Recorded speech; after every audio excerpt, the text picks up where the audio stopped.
இகழ்தலையும் புகழ்தலையும் ஒரு முகமாய் கருதும்படி செவி உரைத்த முத்து குமரன்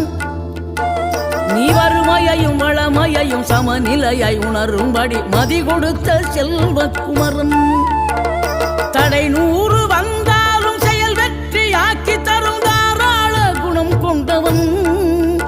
நீ வலை வீசும் அறிவுக்கு தொலைவானவானாகி மாறாது அருள் செய்பவன் தீராத காதலோடு திருவடியை தொழுபவர்க்கு திரவியமே தருகின்றவன் நீதாராள உள்ளமோடு தவக்கோலம் கொண்டு பெறும் தார்மீக பொருள் தந்தவன் தார்மீக பொருள் தந்தவன்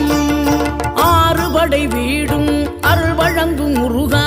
அருகே அணிவோடோடிவா மூவிரண்டு முகம் ஜொலிக்க 2 கரங்களுடன் ஆதரவு